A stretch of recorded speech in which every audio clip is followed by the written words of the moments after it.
Welcome back to Two Guys One Sport. I'm Luke. This is John. We're here to break down Week 6 in the Big 12 and look ahead to Week 7. If you want to see how we got here from last week, you can look down in the description.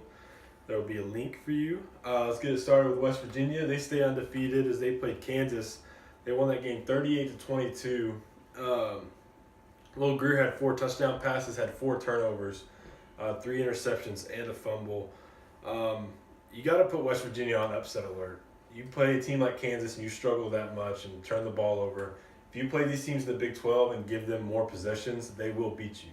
Yeah, I think West Virginia was just lucky to have probably their worst game of the year against Kansas, a team that just doesn't really have the firepower to compete with them, especially in Morgantown. But yeah, like you said, the Mountaineers, they need to get some stuff fixed. And as we've said about Kansas, I mean, it seems like every week we've talked about this. If you're a Big 12 team, you cannot look past them. They're improving as far as the air game's going. The ground game's going to be there. The defense is playing solid, real turnover-driven defense, and I think they can knock off one of these top teams. Yeah, we'll see what the Jacks can do.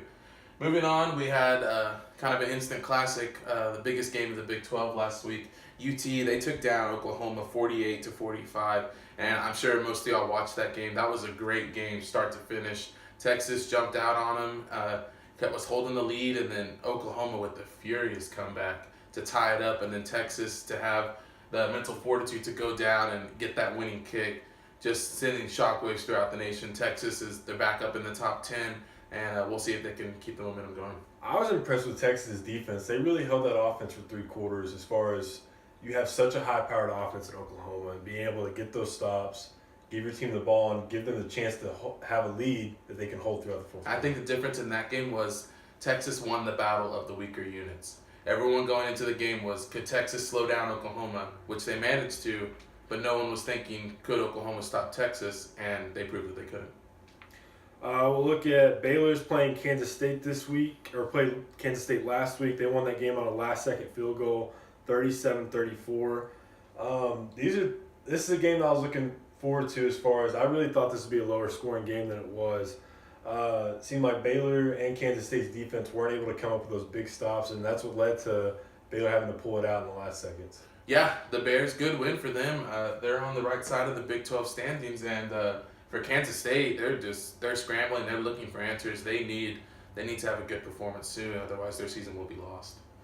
Moving on, we had Oklahoma State, and they lost at home to Iowa State. Iowa State, very impressive win. I mean, their juggernaut schedule continued on the road at a ranked team again, and they finally pulled one out. And good for the Cyclones. They won that one by a score of 48-42. And Oklahoma State really concerned about their defense. That's a couple games now where their defense has not looked good. And concerning at home, they're not winning in Stillwater, and that's kind of been a staple for that program. I mean, Iowa State really got to show off their offensive capability against that rough defense for the Cowboys.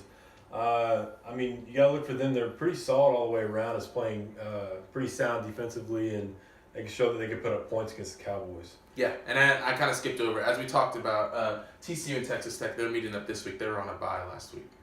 We'll go back to the top looking ahead to Week 7. West Virginia's playing at Iowa State. Greer's got to come back if he's want to win the Heisman. He's got to come back, put up stats, not turn over the ball. We're playing at Iowa State. Iowa State's shown quite a bit of promise playing at home, especially against struggling teams. And this is a game that West Virginia needs to be on high alert against a Cyclone team. Yeah, say what you want about Will Greer and his Heisman campaign. First and foremost, they got to go in and win this game if they want to stay at the top of the Big 12 standings. Moving on, we have Texas and Baylor, our new second-place team, the Texas Longhorns. They return home to Austin to take on the Baylor Bears. And not too much hype around this game, but we'll see if Texas can avoid the letdown, because Baylor's not going to come in there and roll over for them, because Baylor had a good win last week, and see if they can play well on the road. That's a big game in Austin. I mean, Baylor's a 4-2 team right now, and that can put a lot of confidence, especially coming off a close win against Kansas State. You got to watch out for those lower-level teams that are playing with confidence this late in the season. Yeah, both those teams are right there in the championship picture. Probably our premier matchup of the week. See which one of these teams can rise from mediocrity. And we have TCU playing Texas Tech on Thursday night. We just got to know where these teams fit in. We've seen Texas Tech at their highs and their lows. Alan Bowman is going to be back for this game after a brief hospital stint. We're we're going to see these two teams match up. It's going to be, can TCU slow down that offense? And what Texas Tech's defense can do is they've struggled here week to week. They've looked good in second half of games, but first half hasn't been the same. Yeah, this is a huge game for both these teams. I think it's kind of a battle of, like you said, mediocrity, where the winner has a chance to go in and get on a roll and maybe compete for a spot in the Big 12 title, while the loser is going to be kind of relegated to that right side of the board, just trying to fight for bowl eligibility. So this is a huge game. And like I said with the Texas-Oklahoma game, I think the key to this game is who wins the battle of weaker units. Will TCU's offense be able to put up points against the much maligned Tech defense? I think everyone's going to focus in on will TCU's well-coached defense be able to slow down Bowman, but I think that whoever wins the battle of weaker units will win the game. Sorry, moving on, we have Oklahoma State and Kansas State, and same thing for the Wildcats, 2-4. They're really scrambling for a win. And same with Oklahoma State. I mean, they got inverted records, but Oklahoma State has looked pretty bad the last couple weeks. So that's kind of like we said with the TCU Tech game, the winner can hope for higher things, while the loser is going to have a lot of question marks for the rest of the season. I think we're going to be looking at a very similar game to the way Kansas State and Baylor played last week. I think it's going to be a close game. It's going to be probably not the prettiest football to watch, but I think it's going to be a close game. It's going to come down to the end. Yeah, I would expect Kansas State to come out and execute really well, at least in the first half, because they don't strike me as a team that would give up on the season so early. Well, look at our pick'em for this week. John took a pretty decent lead on me. He went 2-1 last week. I went 2-1. I got the first tie of the year.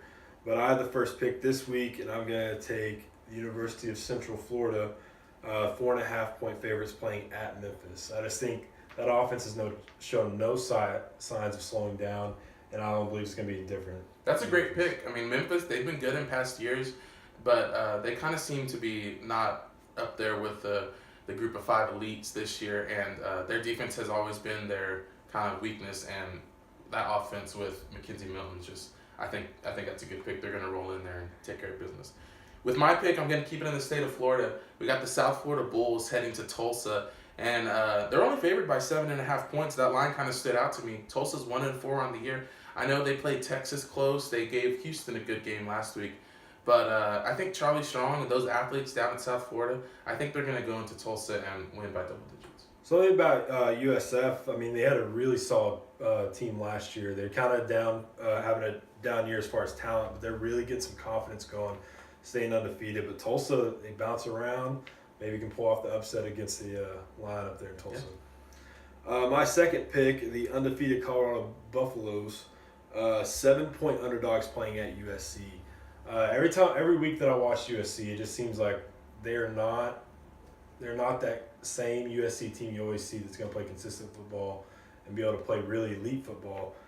Colorado's look good to me, especially I'm going to take that 7-point line, especially if they're going to be underdogs, and I think they're going to come away with a pretty definite win in that game. Yeah, Colorado, they've looked good this year. They're right there, undefeated. But USC, I mean, they got the talent to really outshine Colorado if they can somehow put it together. But like you said, they haven't really put it together this year, so I think Colorado's a good pick there.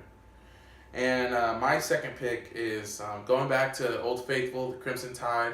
They're Alabama. They're home against Missouri. I know Missouri's got a good quarterback coming in there, but the Tide, just too much for the Tigers. Only 28 points. That's kind of a smaller line than Alabama's been getting the past couple weeks, and they played pretty sloppy against Arkansas in that second half with how bad Arkansas is.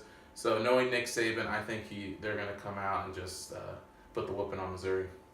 If that Missouri offense gets going, we can see maybe if they could take advantage of some of the defensive coverages for Alabama. You can see them put up a lot of points, or maybe not a lot of points, but more points than Alabama's used to giving up.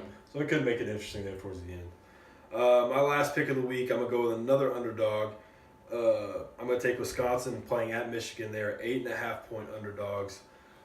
Michigan is just they're not an impressive team to watch. They're not, I mean, some of these teams, pretty low-level teams, they can beat pretty well, but when they play teams that can match up with them man for man, I don't see them winning that game by more than a touchdown. Yeah, it'll be interesting to see what Wisconsin can do with the plus 7 points. They've kind of burned me. I've seen a couple times. I think they're 2 of my losses so far. But, see what Wisconsin can do as the underdog. Maybe they'll play better than they play as the favorite. And our last pick for the week is I'm gonna take the LSU Tigers. They're at home and they're getting 7.5 points taking on the Georgia Bulldogs, and kind of a big spread. I was surprised. Saturday night in Death Valley for LSU plus 7.5. I'll take that. I'll take that more often than not. Yeah, LSU. You cannot walk in there and beat LSU on their home turf by the touchdown. Yeah, I don't see LSU not having a chance to win it at the end. So Usually those games are just scrap fest, and they usually come down to probably a late field goal or late touchdown to go ahead. That's pretty generous line that they got down there at LSU.